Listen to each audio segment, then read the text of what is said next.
Hello बच्चों, कैसे हो? उम्मीद करता हूँ बहुत अच्छे से होगे और अपना ख्याल रख रहे होगे। तो बच्चों, हम लोगों ने अपने सॉल्यूशन चैप्टर का 95% टॉपिक क्लियर कर लिया है। थ्योरेटिकल वे में हमारा एजियोट्रॉपिक सॉल्यूशन एक लास्ट टॉपिक बचा है। इसके बाद हम न्यूमेरिकल्स करेंगे कॉलिगेटिव प्रॉपर्टीज के बेस्ड पे, है ना। चलो बच्चों, तो हमारा जो पिछला लेक्चर था वो था वांट ऑफ फैक्टर का। उम्मीद करता हूँ आपको वो लेक्चर बहुत अच्छा लगा होगा। जो बच्चे नए हैं, ये देखो मैं यहाँ लिंक बटन दे रहा हूँ, आप एक बार क्लिक करके उस टॉपिक को जरूर से जरूर देख लो, क्योंकि बहुत इंपॉर्टेंट टॉपिक है। तो चलो बच्चों, ज्यादा बातें ना करते हुए शुरू करते हैं अपने सेशन को। तो चलो बच्चों, हमारा जो फर्स्ट पॉइंट होगा, मतलब हमारा जो मेन पॉइंट होगा, वो होगा एजियोट्रॉपिक सॉल्यूशन का। हम जानेंगे इसमें कि आखिर एजियोट्रॉपिक सॉल्यूशन होता क्या है। ठीक है, देखो, एजियोट्रॉपिक सॉल्यूशन वैसा सॉल्यूशन होता है जिसका, ठीक है ना, ध्यान से सुनना, एजियोट्रॉपिक सॉल्यूशन ऐसा सॉल्यूशन होता है जिसको हम फ्रैक्शनल डिस्टिलेशन के जरिए या किसी भी तरह का डिस्टिलेशन प्रोसेस के जरिए सॉल्यूट और सॉल्वेंट को अलग अलग नहीं कर सकते। इसका मतलब ये है कि जो हमारा एजियोट्रॉपिक सॉल्यूशन बनेगा वो हमेशा कैसा होगा? बाइनरी सॉल्यूशन होगा। मतलब उसमें एक सॉल्यूट होगा और एक सॉल्वेंट होगा। ठीक है, अब जाहिर सा बात है, मैंने क्या कहा? डिस्टिलेशन। क्या कहा? डिस्टिलेशन प्रोसेस के जरिए। डिस्टिलेशन प्रोसेस का मतलब जब हमारा कोई सॉल्यूशन बन जाता है और दोनों कंपोनेंट जैसे सॉल्यूट और सॉल्वेंट दोनों का बॉइलिंग पॉइंट अगर अलग अलग हुआ, ठीक है ना, तो हम क्या करेंगे? टेम्परेचर जब हम देंगे तो जिसका बॉइलिंग पॉइंट कम होगा वो क्या होगा? वेपर फेस में आकर के अलग हो जाएगा दूसरे कंपोनेंट से। साफ शब्दों में अभी मैं आपको समझाता हूं फिगर के जरिए। ठीक है, मतलब ऐसा आप समझ लो कि एजियोट्रॉपिक सॉल्यूशन एक ऐसा सॉल्यूशन होता है या फिर एक ऐसा बाइनरी सॉल्यूशन होता है जो किसी भी तरह का डिस्टिलेशन प्रोसेस के जरिए अलग अलग उसको नहीं किया जा सकता, और इसका जो टेम्परेचर, मतलब इसका जो बॉइलिंग पॉइंट होता है वो कांस्टेंट होता है। तो एक काम करते हैं, हम लोग डेफिनेशन के जरिए एक बार और समझने का कोशिश करते हैं। तो चलिए, हमारा डेफिनेशन हमसे कहता है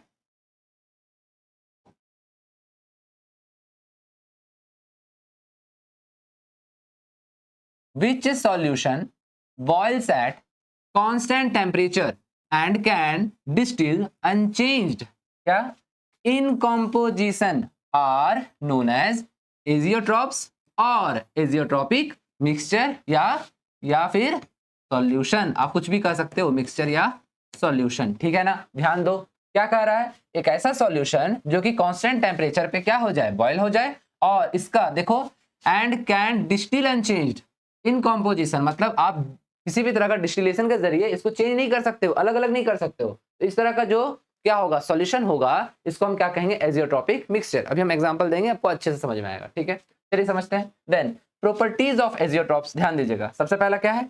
azeotropes are always binary solution. Azeotropes हमेशा कैसा होगा? बाइनरी सॉल्यूशन होगा। इसका मतलब क्या हुआ? इसमें हमेशा कौन कौन हो सकते हैं? इसमें हमेशा होंगे आपके सॉल्यूट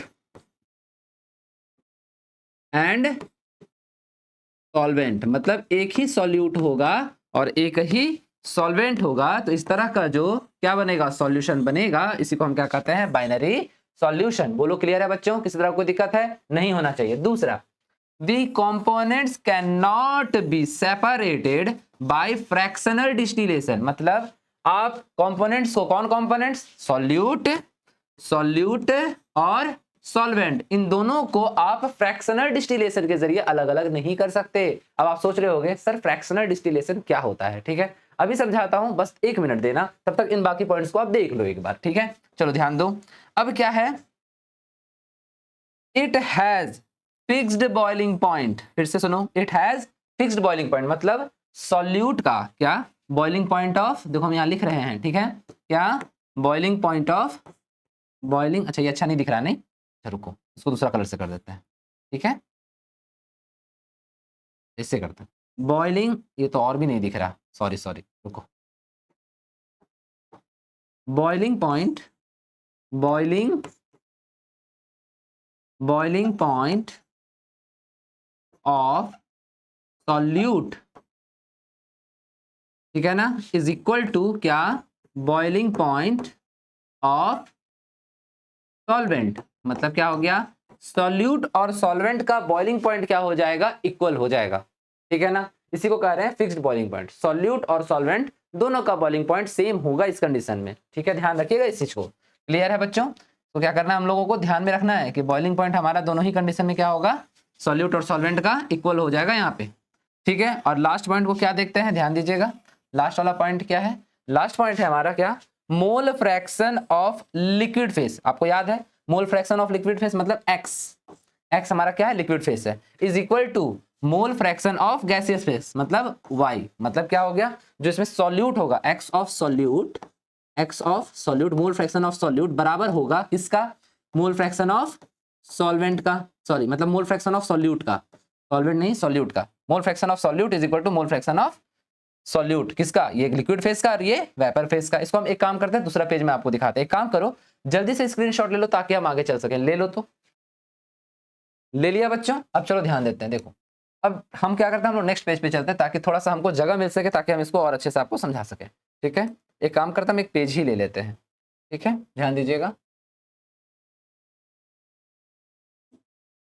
चलिए देखिए क्या है, अभी हमने क्या क्या जाना, अभी हमने ये जाना शुरू में ही कि ये फर्स्ट इसका पॉइंट क्या था, प्रॉपर्टीज, इसका फर्स्ट प्रॉपर्टी था, ये क्या था, ये बाइनरी सॉल्यूशन होता है, मतलब एक सॉल्यूट और एक सॉल्वेंट होगा। ठीक है बच्चों, बाइनरी सॉल्यूशन होता है। उसके अलावा क्या, आप इनको सेपरेट नहीं कर सकते, कैन नॉट सेपरेट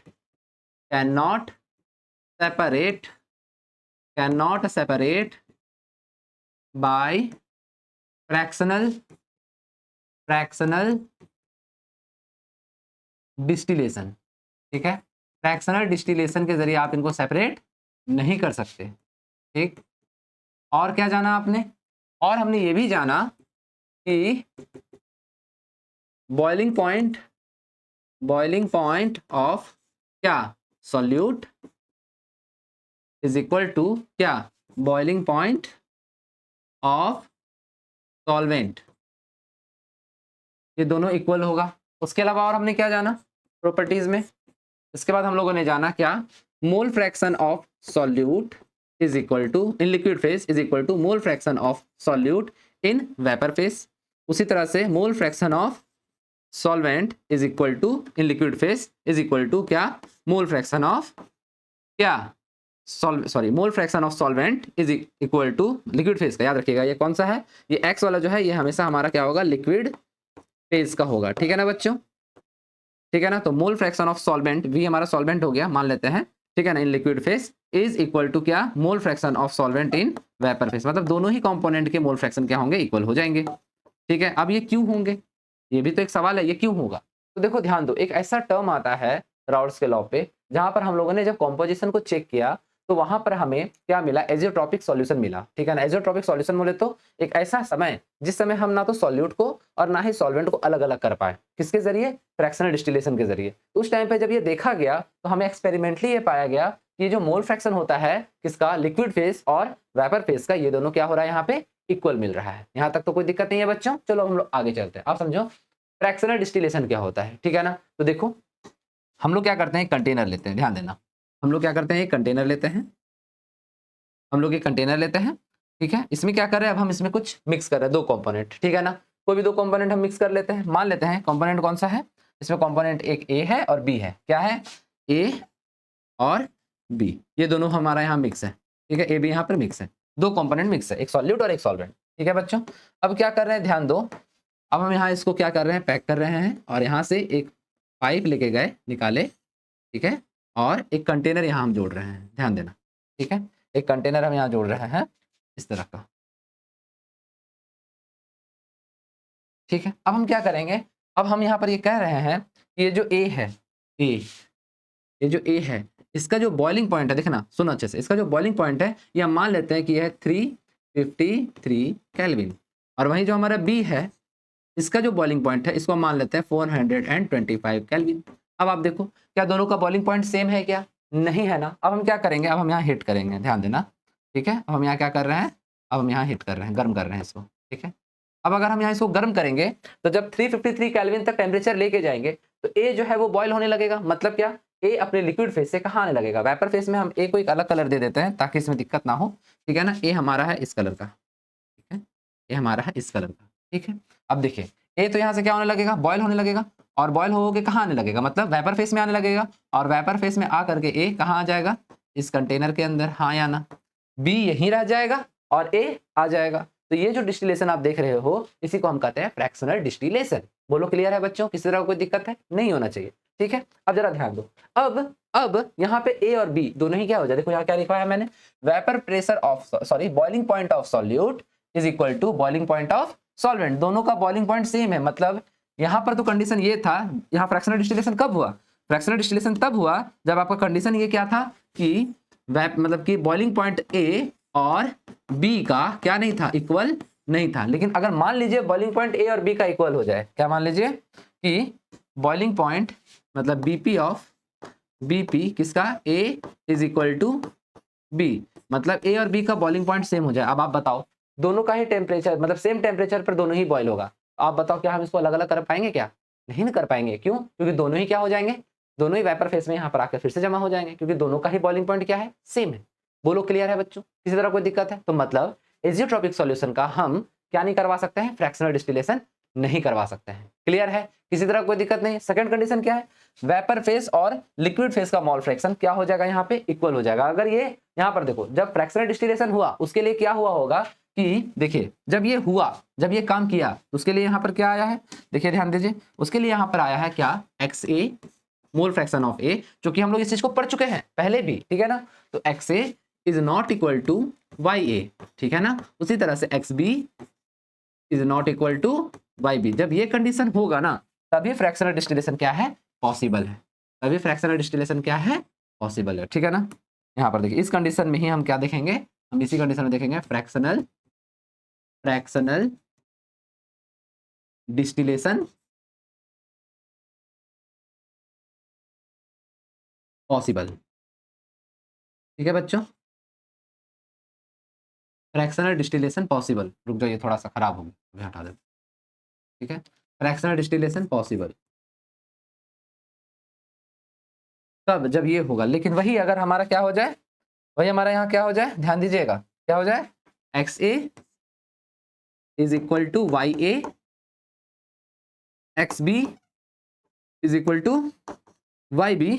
तो ये जो कंडीशन होगा, इस कंडीशन में हमारा क्या नहीं होगा, इस कंडीशन में हमारा क्या पॉसिबल नहीं है, इस कंडीशन में हमारा फ्रैक्शनल डिस्टिलेशन पॉसिबल नहीं है, ठीक है। फ्रैक्शनल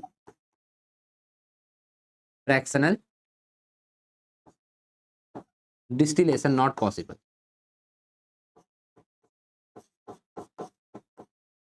नॉट पॉसिबल, सॉरी,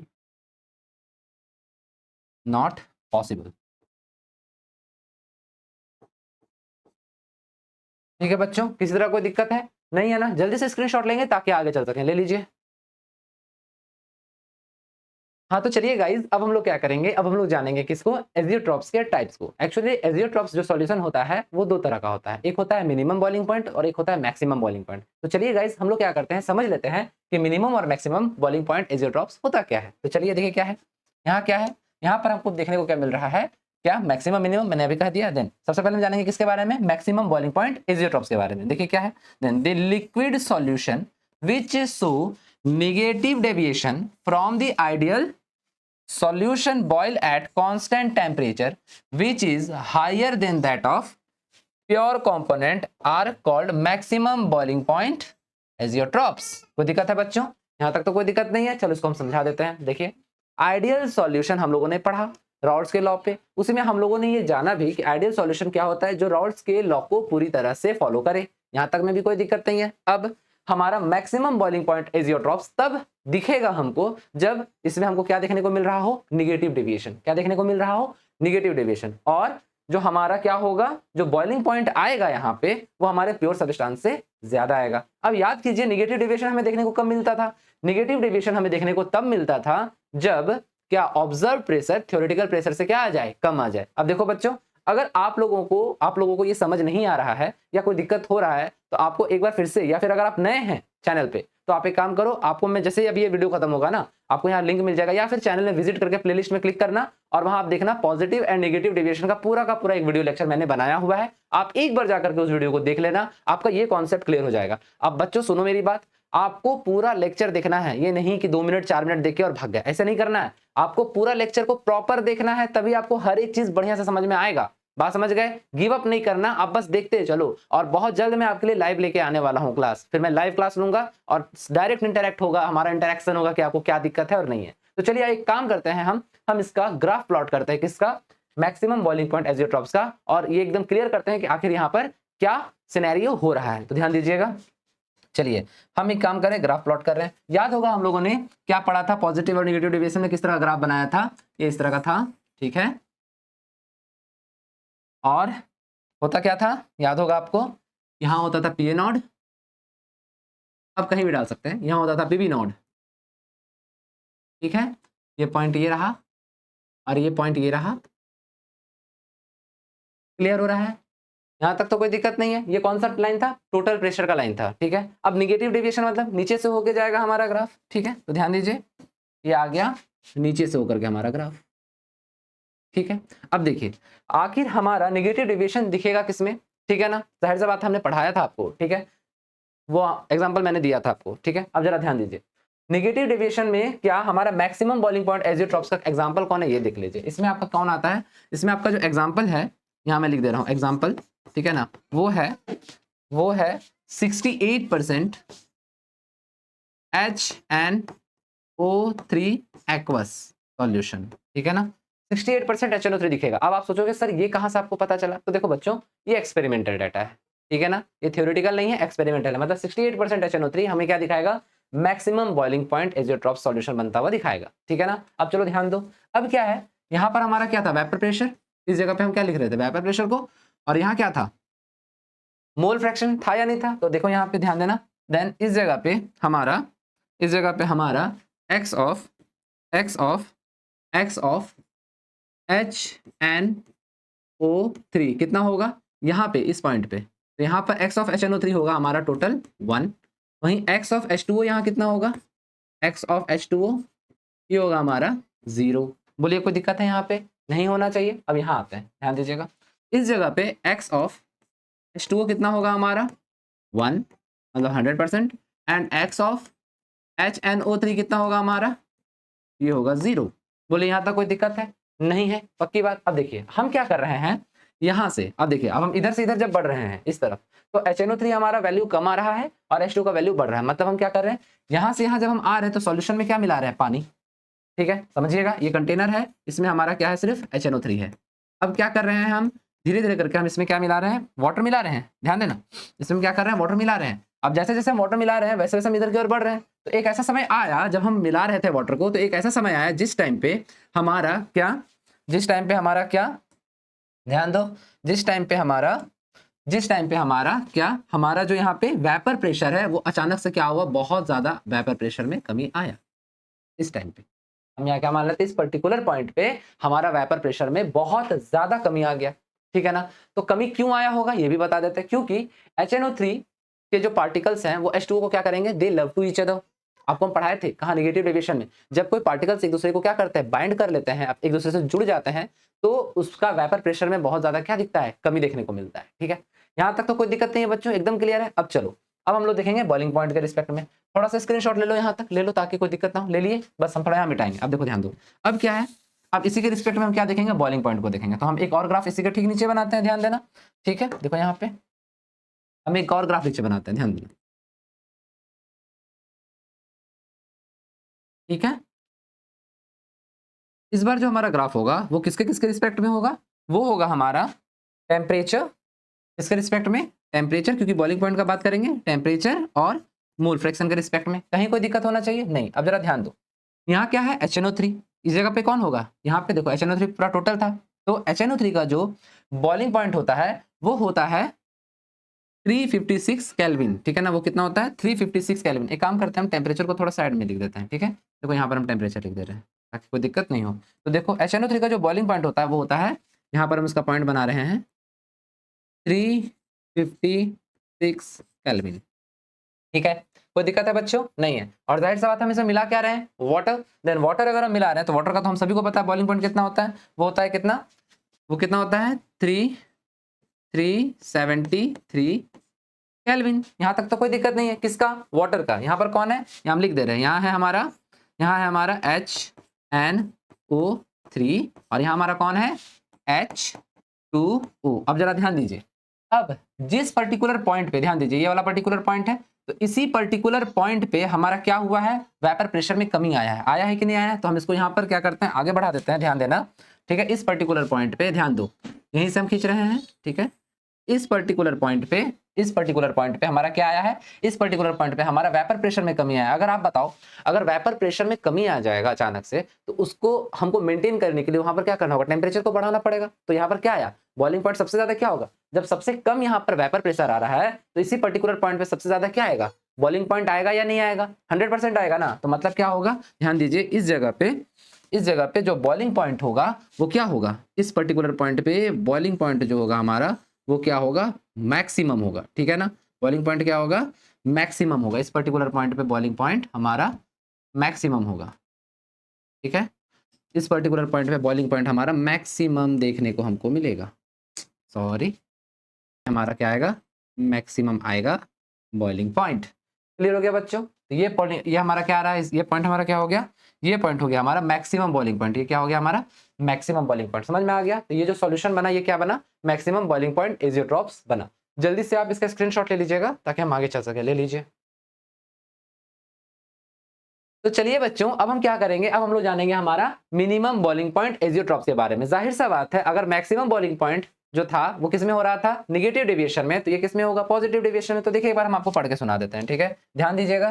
क्या, which solution so positive deviation from the, क्या देखिए यहाँ क्या है, आइडियल, और यहाँ क्या है, पॉजिटिव डेविएशन। थोड़ा इस सब पे ध्यान दीजिएगा, फोकस कीजिएगा इन सभी पे। Positive deviation from the ideal solution boils at constant temperature which is less than that of pure components are called क्या, minimum boiling point azeotrophs। जाहिर सा बात है, क्या हुआ होगा यहाँ पे कोई भी सॉल्यूशन, याद रखिएगा पॉजिटिव डेविएशन कब दिखता था, जब ऑब्जर्व प्रेशर हमारा थ्योरेटिकल प्रेशर से ज्यादा आ जाता था, है ना। तो जरा सा आप समझिएगा इस चीज को, अगर खुद ही हमारा प्रेशर ज्यादा आ रहा है तो उसके लिए हमको क्या टेम्परेचर ज्यादा देने की जरूरत है, नहीं ना। हमको वहां क्या करना होगा, बॉइलिंग पॉइंट कम लगाना होगा। तो चलिए ये समझ में आ गया। अब एक काम करते हैं, हम आपको ग्राफ प्लॉट करके दिखाते हैं। तो जल्दी से इसका स्क्रीनशॉट ले लीजिए ताकि हम आगे चल सके। ले लीजिए।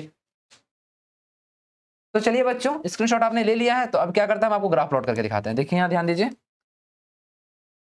सॉरी, ध्यान दीजिए, देखिए। तो चलिए बच्चों, अब हम लोग क्या करेंगे, ग्राफ को प्लॉट करेंगे। ठीक है ना। तो चलिए क्या करते हैं, हम लोग ग्राफ प्लॉट करते हैं। ध्यान दीजिएगा, ये रहा हमारा ग्राफ। ठीक है, ये रहा हमारा ग्राफ। ठीक है, अब ध्यान दीजिए, ये जो लाइन था, ये पर्टिकुलर जो पॉइंट था हमारा, ये वाला, ये था हमारा पीवी नॉड। ठीक है, और ये पर्टिकुलर जो हमारा पॉइंट था, ये हमारा क्या था, पीए नॉड। ठीक है, और टोटल प्रेशर का लाइन कौन सा था, ये वाला हमारा था टोटल प्रेशर का लाइन। ठीक है, ये हमारा टोटल प्रेशर का लाइन। ठीक, अब ध्यान दीजिए, पॉजिटिव डेविएशन का बात हो रहा, तो एग्जांपल कौन सा ले लें, तो एग्जांपल यहाँ हम लोग ले लेंगे किसका, इथेनॉल का। तो देखिए ये हमारा क्या था, ये हमारा था मोल फ्रैक्शन, ये हमारा क्या था, मोल फ्रैक्शन। तो हम यहाँ मान लेते हैं इस पर्टिकुलर पॉइंट पे क्या होगा, XC2H5OH, ये कितना हम मान लेते हैं यहाँ पे, क्योंकि मोल फ्रैक्शन 1 से ज्यादा होगा नहीं तो 1, और यहाँ H2O कितना होगा, H2O होगा हमारे यहाँ पे 0। उसी तरह से यहाँ पे x of mole fraction of H2O, ये कितना होगा यहाँ पे 0 नहीं, 0 नहीं, कितना होगा 1 होगा, कितना होगा 1, इस जगह पे कितना होगा 1, और x ऑफ C2H5OH ये क्या मान लेंगे हम यहाँ पे 0। यहाँ तक कोई दिक्कत नहीं है, पॉजिटिव डेविएशन हो रहा है। ठीक है, तो देखिए जब हम इस तरफ से इस तरफ, इधर से इधर जब हम आ रहे हैं, तो हम क्या कर रहे हैं, सॉल्यूशन में पानी का कॉन्सेंट्रेशन को बढ़ा रहे हैं और इथेनॉल का कॉन्सेंट्रेशन को घटा रहे हैं, ऐसे समझ लीजिए।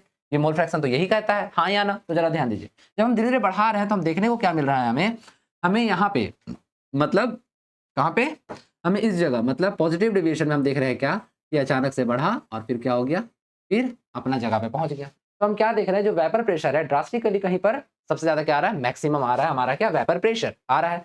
तो हमने क्या किया, हमने इसको चेक किया, हमने क्या किया, ये जो मैक्सिमम जो पॉइंट है, इस पॉइंट में हमने क्या करा, इसको एक्सपेरिमेंटली चेक किया कि यहाँ पे इस पर्टिकुलर पॉइंट पे, इस जगह पे, ठीक है ना, इस जगह पे हमारा कितना कॉम्पोजिशन आ रहा है, किसका किसका, इथेनॉल और वाटर का। तो हमने पाया कि यहाँ पर जो आपको मिल रहा है कॉम्पोजिशन वो है 95% इथेनॉल, 95% इथेनॉल, और 5% हमने पाया यहाँ क्या है, H2O। बोलिए क्लियर है, किसी तरह कोई दिक्कत है, नहीं होना चाहिए। अब देखिए ध्यान दीजिए, अब फिर से हम क्या कर रहे हैं, अब आप जरा सोचिए, यहाँ पर खुद ही यहाँ पर खुद ही वेपर प्रेशर बहुत ज्यादा क्या हो रहा है, बढ़ा हुआ दिख रहा है। तो जाहिर सा बात है इस पॉइंट पे हमारा जो क्या बॉइलिंग पॉइंट आएगा वो मिनिमम आएगा या नहीं आएगा। तो चलिए देखिए ध्यान दीजिए, हम इसके लिए भी ग्राफ प्लॉट करते हैं। देखिए फिर से ग्राफ लेते हैं हम, ठीक है, चलिए ले लिए। अब देखिए यहाँ पर क्या है, इथेनॉल। इस पॉइंट पे कौन है, सिर्फ इस पॉइंट पे कौन है, इस पॉइंट पे कौन है, सिर्फ और सिर्फ इथेनॉल है। ठीक है, यहाँ पे कौन है, ये मोल फ्रैक्शन हुआ, और यहाँ पर है सिर्फ और सिर्फ इथेनॉल, XC2H5OH। यहाँ पर सिर्फ और सिर्फ इथेनॉल है। ठीक है, अब आप बताइए इथेनॉल का बॉइलिंग पॉइंट क्या होता है। इथेनॉल का बॉइलिंग पॉइंट होता है 351 केल्विन। कितना आता है, 351 केल्विन। किसका, इथेनॉल का बॉइलिंग पॉइंट आता है। उसी तरह से आपके साथ आपने क्या मिलाया है, यहाँ पर आपने मिलाया है पानी, एक्वस सॉल्यूशन है, याद रखना। तो यहाँ पर क्या होगा, ये जो पॉइंट है इसको हम मान लेंगे कि हमारा वाटर का है, और वाटर का बॉइलिंग पॉइंट कितना होता है आप सभी को पता है, 373 केल्विन। बोलिए एकदम अच्छे से क्लियर है, कोई दिक्कत है इसमें, नहीं है। अब देखिए यहाँ पे इस पॉइंट पे, चलिए इसको हम आगे बढ़ा देते हैं, ठीक है ना, ध्यान दीजिएगा। देन ये जो पॉइंट था, इसी पॉइंट पे हमको क्या मिला था, सबसे ज्यादा वेपर प्रेशर। देन ये जो पॉइंट है थोड़ा टेढ़ा हो गया, ये तो होगा ही, सीधी सी बात है।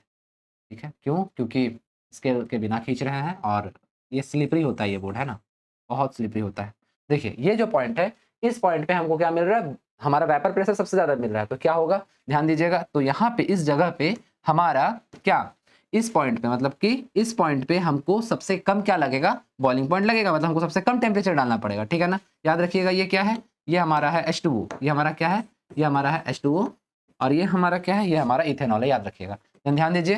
देन क्या होगा, एक पर्टिकुलर टाइम, मतलब ये धीरे धीरे करके क्या होगा, यहाँ पर इसका बॉइलिंग पॉइंट क्या होगा, घटेगा, और फिर अचानक से क्या हो जाएगा, बढ़ जाएगा। क्लियर है। तो मतलब ये जो पॉइंट है, ये पॉइंट में आपको सबसे कम बॉइलिंग पॉइंट देखने को मिलेगा। क्यों, क्योंकि यहाँ पर वेपर प्रेशर बहुत ज्यादा अचानक से बढ़ा। तो हम लोगों ने जब चेक किया तो यहाँ पर हमने पाया कि यहाँ पर जो मोल फ्रैक्शन ऑफ क्या, इथेनॉल और वाटर, इन दोनों का mole fraction vapour pressure liquid phase में इक्वल था। ठीक है ना, तो इसीलिए क्या हुआ, इसी को हम क्या कहते हैं, एजियोट्रॉपिक सॉल्यूशन। क्या आपको मैक्सिमम और मिनिमम बॉइलिंग पॉइंट में किसी तरह का कोई दिक्कत है, अगर होगा तो आप कमेंट सेक्शन में मुझे जरूर से जरूर बताना। देन जल्दी से इसका स्क्रीनशॉट ले लो ताकि हम आगे चल सकें। ले लो। तो चलो बच्चों, आज का जो हमारा जो टॉपिक था एजियोट्रॉपिक सॉल्यूशन का, वो फिनिश हो चुका है, और हमारा थ्योरेटिकल पार्ट भी सॉल्यूशन चैप्टर का फिनिश हो चुका है। देन अब हमारा सिर्फ एक पार्ट बचा है न्यूमेरिकल्स का, वो भी कॉलिगेटिव प्रॉपर्टीज का। ठीक है, तो मैं जल्दी ही आपके लिए लेकर के आऊंगा, यानी कि कल लेकर के आऊंगा। और साथ ही साथ एक इन्फॉर्मेशन भी है बच्चों, अब मेरे चैनल पे क्लास 12th के साथ साथ क्लास 11th का भी लेक्चर अपलोड होने जा रहा है। मतलब हर दिन 2 वीडियो अपलोड होगा। जो बच्चों का, जिन भी बच्चों का 11th वीक है, कमजोर है, या उन्होंने 11th ढंग से नहीं पढ़ा, तो थोड़ा तो आपको एक्स्ट्रा एफर्ट करना पड़ेगा, एक्स्ट्रा मेहनत करना पड़ेगा। देन आपको 11th का भी वीडियो को लगातार देखना है, और उससे भी आपको सीखना है। एक बात याद रखना, आप सोचोगे कि 12th में 11th का किसी तरह का कोई कॉन्सेप्ट का यूज नहीं होता, तो आप बहुत ही गलत सोचते हो। ठीक है, तो आपको क्या करना, आपको 11th का भी वीडियो को देखना, और साथ ही साथ 11th के मेरे प्यारे दुलारे और न्यारे बच्चों, आपका 10th का रिजल्ट आ गया है, एंड अब आपको प्रिपेयर करना है जेई और नीट के लिए। ठीक है बच्चों, देन उसके बारे में सारा का सारा जो भी इंफॉर्मेशन होगा वो मैं आपको 11th के लेक्चर में दे दूंगा। तो मिलते हैं अगले वीडियो में। थैंक्स।